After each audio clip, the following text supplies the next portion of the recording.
Puji syukur kepada Tuhan karena saat ini kita boleh kembali lagi di dalam pembacaan dan pemberitaan firman Tuhan. Namun sebelum itu, mari berdoa. Bapa di surga, kami bersyukur untuk saat ini. Kami akan membaca dan merenungkan firman Allah. Mohon Roh Kudus memberikan pencerahan kepada kami sehingga kami mengerti dan firman Allah ini akan menjadi berkat dalam hidup kami. Dengar doa kami dalam nama Tuhan Yesus. Kami berdoa dan bersyukur. Amin. Saudara, bagian pembacaan kita saat ini terambil di dalam Filipi pasal yang ketiga ayat 18 dan 19. Demikian bunyinya. Karena seperti yang telah kerap kali kukatakan kepadamu, yang juga kunyatakan sekarang sambil menangis. Banyak orang hidup sebagai seteru salib Kristus. Kesudahan mereka adalah kebinasaan. Tuhan mereka adalah perut mereka. Kemuliaan mereka adalah aib mereka. Pikiran mereka semata-mata tertuju kepada perkara duniawi. Saudara, bagian firman Allah ini adalah nasihat Rasul Paulus kepada orang-orang percaya yang ada di jemaat Filipi. Dia mengingatkan agar mereka jangan terjebak hidup sebagai seteru salib Kristus. Saudara, nasihat ini pun adalah juga merupakan nasihat bagi kita. Saudara, isi atau ciri daripada seteru salib Kristus disampaikan oleh firman Allah ini adalah satu. Tuhan mereka adalah perut mereka. Saudara, ini menggambarkan bahwa tujuan hidup manusia yang paling utama adalah kesenangan dan kenikmatan. Keinginan daging dipuaskan. Karena itu saudara, kita mendengar istilah konsumtif. Kita mendengar istilah sosialita. Kita juga melihat bagaimana terjadi kelompok-kelompok orang yang berekonomi hebat sebagai satu kumpulan yang luar biasa dan hidup dalam pemborosan. Saudara, ciri yang kedua, kemuliaan mereka adalah aib mereka. Mereka tidak mampu lagi membedakan kemuliaan dan aib. Aib merupakan kebanggaan mereka.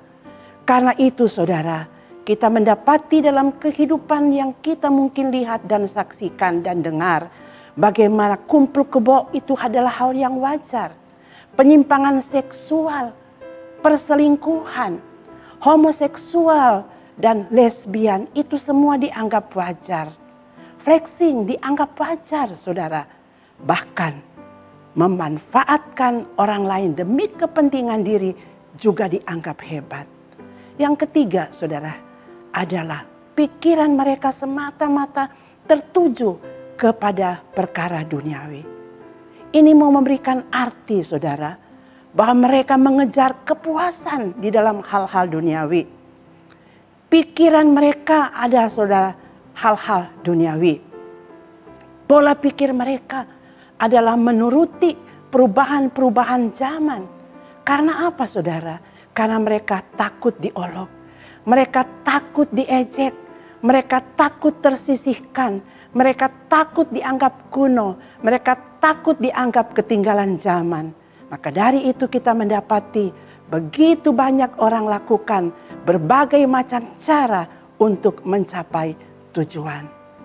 Saudara, orang-orang yang seperti ini hanya mau hidup dalam kekinian, hanya mau hidup di dalam kesementaraan, itu adalah tujuan utama. Dan tidak mau memberi di dalam pikiran mereka bahwa ada kekekalan hidup. Nah saudara, maka kita melihat bahwa orang yang hidup sebagai seteru salib Kristus adalah orang-orang yang tidak mau hidup selaras dengan perintah Allah. Hidup sesuai dengan kehendak Allah. Tidak mau menempuh jalan hidup sesuai dengan prinsip-prinsip salib Kristus. Apa itu salib Kristus, saudara? Prinsip hidup salib Kristus adalah hidup dalam kepedulian, hidup di dalam pengampunan, hidup di dalam rela menderita demi menyenangkan hati Tuhan, hidup dalam kerendahan hati, hidup dalam ketaatan, dan hidup yang menyadari kemenangan yang sejati itu ada di dalam Kristus.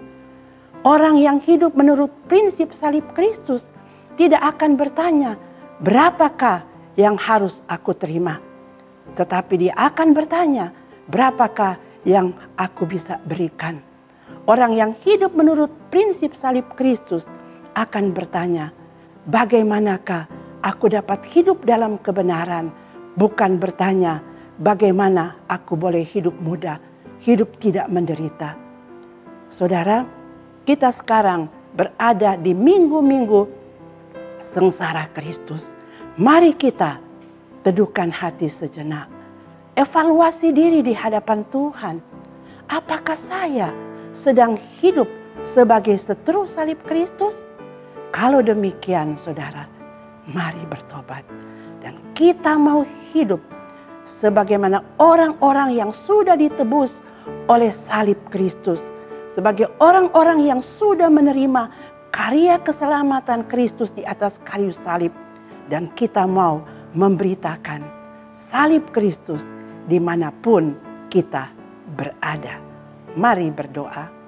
Terima kasih Tuhan untuk firman-Mu saat ini. Tolong kami untuk kami hidup sebagai orang-orang percaya yang mau hidup menyenangkan hati Tuhan dan memberitakan salib Kristus. Dalam nama Yesus kami berdoa. Amin.